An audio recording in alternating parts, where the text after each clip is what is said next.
அனைவருக்கும் வணக்கம். அஸ்ஸலாமு அலைக்கும். இது உங்கள் தகவல் அரங்கம். நான் உங்கள் அகமது ஜியாம். இன்றைய தினம் நாங்கள் பார்க்க போகும் விடயம் என்னவென்று சொன்னால், முன்னாள் ஜனாதிபதியின் மகன் யோசித ராஜபக்ச கைது செய்யப்பட்டு 2 நாட்களில் பிணையில் விடுதலை செய்யப்பட்டிருக்கிறார். இதன் பின்னணி என்ன? இது தொடர்பான முழுமையான விவரங்களை பார்க்க போகிறோம். எனவே இந்த வீடியோவை நீங்கள் முழுமையாக பார்ப்பதனூடாக தெளிவை பெற்றுக்கொள்ளலாம். வாருங்கள், இது சம்பந்தமாக பார்ப்போம். உங்கள் அனைவருக்கும் தெரியும், தற்போது வந்திருக்கும் அரசாங்கமானது கடந்த ஜனாதிபதி தேர்தல் காலங்களில் கள்ளர்களை பிடிப்போம், ஊழலை ஒழிப்போம், ராஜபக்ச கூட்டத்தினரை பிடிப்போம் என பல விடயங்களை மக்கள் மத்தியில் கூறி வந்தார்கள். அதற்கமைய இப்பொழுது அதற்கான அதிரடியான நடவடிக்கைகளில் ஈடுபட்டு இருக்கிறார்கள்.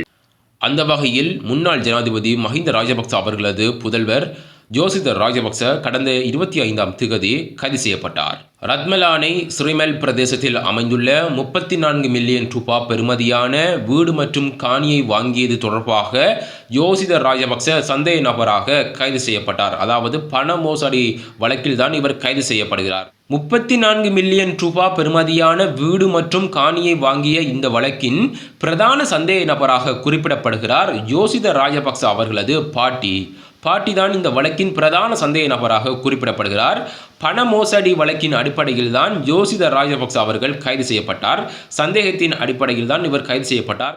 கடந்த 2025 முதலாம் மாதம் 25ஆம் தேதி யோசித ராஜபக்ச குற்றப்புலனாய்வு அதிகாரிகளால் கைது செய்யப்பட்டு 2 நாட்கள் விளக்குமறியல் வைக்கப்பட்டு வாக்குமூலம் பெறப்பட்டதன் பின்னர் இன்றைய தினம் கொழும்பு நீதவான் நீதிமன்றத்தில் ஆஜர்படுத்தப்பட்டார்.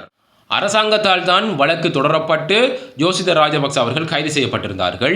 இன்றைய தினம் இந்த வழக்கு விசாரணைக்கு வந்த பொழுது நீதிபதியானவர் யோசித ராஜபக்ச அவர்களை பிணையில் விடுதலை செய்வதற்கு உத்தரவு பிறப்பித்தார். ஏனென்று சொன்னால், சந்தேக நபரான யோசித ராஜபக்ச அவர்களை மேலும் காவலில் வைப்பதற்கு போதுமான திருப்திகரமான ஆதாரங்களை நீதிமன்றத்தில் வழக்கை தொடர்ந்தவர்கள் சமர்ப்பிக்கவில்லை. இதன் காரணமாக அவரை பிணையில் விடுதலை செய்வதற்கு உத்தரவு பிறப்பித்திருந்தார். இந்த வழக்கில் அரசாங்கமானது போதுமான திருப்திகரமான ஆதாரங்களை நீதிமன்றத்திற்கு வழங்காமையினால் யோசித ராஜபக்ச அவர்களை 5 கோடி ரூபாய் 2 சரீரப்பிணையில் இன்றைய தினம் விடுதலை செய்தது. இந்த வழக்கில் போதுமான சாட்சிகள் ஆதாரங்கள் இல்லை. அதன் காரணமாகத்தான் யோசித ராஜபக்ச அவர்கள் விடுதலை செய்யப்பட்டிருந்தார். இவரை விடுதலை செய்வதற்காக அவருடைய சகோதரரும் நீதிமன்றத்திற்கு சென்றிருந்தார், அதாவது நாமல் ராஜபக்ச. இந்த வழக்கு தீர்ப்பு முடிவுக்கு வந்த பின்னர் ஊடகங்களுக்கு அவர் கருத்து தெரிவிக்கையில் நாமல் ராஜபக்ச இவ்வாறு கூறியிருந்தார். அதாவது அரசாங்கமானது ஊடகங்களுக்கு ஷோகாட்டாமல் சாட்சிகளை கொண்டு பிடியுங்கள் என்று சொல்லியிருந்தார். மேலும் பார்லமெண்ட் உறுப்பினர் நாமல் ராஜபக்ச தெரிவிக்கையில், நாட்டு மக்களின் பிரச்சனைகளை தீர்ப்பதில் நேரத்தை செலவிடுவதற்கு பதிலாக அவர்கள் தங்கள் சொந்த குடும்ப உறுப்பினர்களை வேட்டையாடுகின்றார்கள் என பார்லமெண்ட் உறுப்பினர் நாமல் ராஜபக்ச அவர்கள் தெரிவித்திருந்தார். மேலும் அவர் கருத்து தெரிவிக்கையில், என்னுடைய சகோதரன் யோசித ராஜபக்ச அவர்களை அதிவேக நெடுஞ்சாலை வழியாக பெலியத்தவரை அவரை கைது செய்தனர். நீங்கள் எங்களை வரச் சொன்னால் நாங்கள் வந்திருப்போம். பெட்ரோல் நிரப்பி வாகனங்களை செலுத்தி பெலியத்தவுக்கு செல்வது மிகவும் வெட்கக்கேடானது என அவர் கூறுகிறார். நாங்கள் சாட்சியத்தை வழங்கியிருப்போம். நாங்கள் தவறு செய்திருந்தால் அதை நீதிமன்றத்தில் நிரூபியுங்கள், ஊடகங்களில் சோகாட்ட வேண்டாம் என பார்லமெண்ட் உறுப்பினர் நாமல் ராஜபக்ச அவர்கள் இன்றைய தினம் கருத்து தெரிவித்திருந்தார்.